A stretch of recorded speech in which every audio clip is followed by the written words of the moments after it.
இன்னைக்கு காலையிலே ஆரம்பிச்சுட்டாங்கடா. இன்னைக்கு வீடியோ வந்து கொஞ்சம் லாங்கா இருக்கும். நீங்க நெறையா பேர் வந்து நெறையா கொஸ்டின்ஸ்லாம் கேட்டிருந்தீங்க இல்லையா? அது வந்து இன்னைக்கு நான் பதில் சொல்ல போறேன். இந்த வீடியோ வந்து கடைசி வரைக்கும் பாருங்க.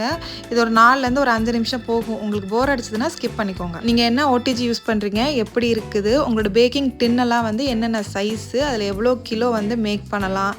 எப்படி இருக்குது? எங்க வாங்குனீங்க?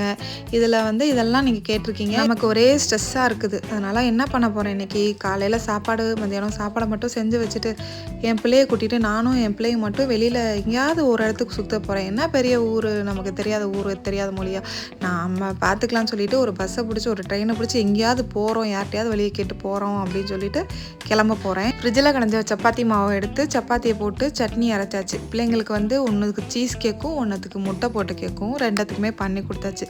இதுங்க வயிறை என்னதான் ரொப்புனாலும் அங்கே வந்து நமக்கு செலவு வைக்க தான் போதுங்க. அதனால் சாப்பாடையும் கொடுத்துட்டு போகலாம் அப்படின்ட்டு கடைசி எனக்கு ஒரே ஒரு சப்பாத்தி மட்டும் மிஞ்சிச்சு. அதை மட்டும் சாப்பிட்டோம். நம்ம கேட்டோன்னா வச்சுக்கோங்களேன், ஏன் அதிகமாக செய்யலையா அப்படின்னு கேட்பாங்க. அதனால் நம்ம வந்து இருக்கிறத சாப்பிட்டு சட்டுப்புட்டுன்னு கிளம்ப வேண்டியது தான். ஸோ வந்து நான் என்ன ஓடிஜி யூஸ் பண்ணுறேன்னா, ப்ரெஸ்டீஜில் 19 லிட்டர் அதுதான். எவ்வளோக்கு வாங்கினேன்னா 5000 ரூபாய்க்கு வாங்கினேங்க. நான் ஷோரூமில் போய் வாங்கினேன். இதோட யூசஸ்லாம் வந்து எனக்கு, நான் இதை வச்சு தான் பிஸ்னஸே முதல்ல பண்ணினேன்னா பார்த்துக்கோங்களேன். ரொம்ப நல்லா இருக்குது. எனக்கு வந்து இது வந்து வாரண்டியில் வந்ததுனால நடுவில் வந்து இடையில வந்து ஒரே ஒரு டைம் வந்து இந்த டைமர் செட் பண்ணுறது வந்து எனக்கு ஃபால்ட்டாக இருந்தது. அதையும் வந்து நான் மாற்றிக்கிட்டேன். மற்றபடி எனக்கு இப்போ வரைக்கும் எந்த ஒரு ஃபால்ட்டுமே வரல. இதில் கச்சராவாக இருக்காது. மேலே டெம்பரேச்சர், கீழே வந்து ராடு செட் பண்ணுறது, அதுக்கும் கீழே டைமரு. நம்ம வந்து நான் சொல்கிறது வந்து எப்போயுமே டபுள் ராடில் தான் வச்சு நான் செய்வேன். அப்போ தான் வந்து ஈஸியாக வந்து குக் ஆகும். நான் ஒரு ராடு வைக்கணும் அப்படின்னா நான் அதையும் வந்து வீடியோவில் மென்ஷன் பண்ணுவேன். ஆனால் நான் செஞ்சு காமிக்கிற எல்லா ரெசிப்பியுமே வந்து டபுள் ராடில் தான் வரும். இதோட வந்து என்னென்னலாம் வரும்னா, அந்த க்ரில் பண்ணுறது, அதுக்கப்புறம் அந்த கம்பி குச்சி இதெல்லாம் வரும். அதெல்லாம் கிடக்குது அந்த பக்கம். அப்புறம் நான் வந்து பேக்கிங்க்கு யூஸ் பண்ணுறது வந்து 1 kg 1.5 kg, அதுக்கப்புறமா கப் கேக் டின்னு, இது மட்டும் தான் நான் யூஸ் பண்ணுறேன். இதில் வந்து நம்ம 1.5 கிலோ வரைக்கும் நம்ம வந்து இந்த 19 லிட்டர்ஸில் பேக் பண்ணிக்கலாம்.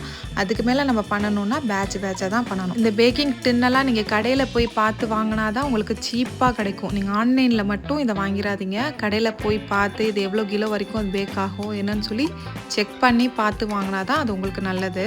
அதுக்கப்புறம் நிறையா பேர் இந்த தவா கேட்குறீங்க. எனக்கு இது வந்து இண்டஸ் வேலியிலேருந்து கொடுத்தாங்க, ப்ரொமோஷனுக்கு கொடுத்தது. அது நல்லா தான் போயிட்டுருக்குது. அப்புறம் இது வந்து நான் காசு கொடுத்து வாங்கினேன் ஃப்ளிப்கார்ட்டில்.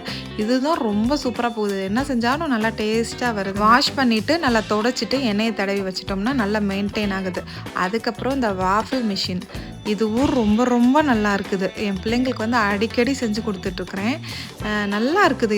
இதுவுமே நீங்கள் வேணும் அப்படின்னா நான் இதுக்கு, இந்த தவாக்கு, அப்புறம் அந்த இதுக்கெல்லாம் வந்து நான் கீழே லிங்க் கொடுக்குறேன்.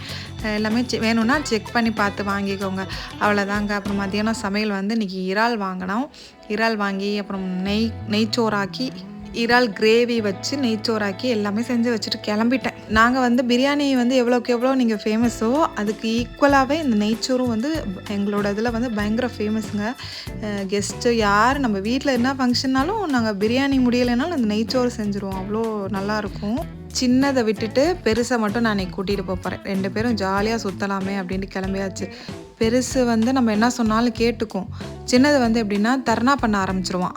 அந்த மாதிரி வந்து அது வேணும்னா அது வேணும் எனக்கு, நான் வந்தால் தான், நான் அழுகையை நம்மளால் தலைவலியாக இருக்கும், அதனால் நான் விட்டுட்டு போயிட்டேங்க. எங்கன்னா வீட்டிலேருந்து ஒரு 10 கிலோமீட்டர் தள்ளி வந்து ஃபீனிக்ஸ் மால் இருக்குது. அங்கே தான் வந்து பஸ்ஸு பிடிச்சி நான் வந்து போயிட்டேன். போன உடனே வந்து என் பிள்ளைக்கு பசிக்க ஆரம்பிச்சிருச்சு.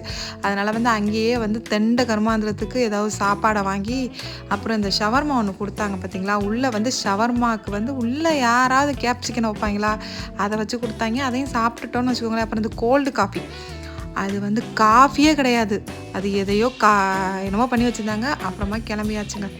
பை.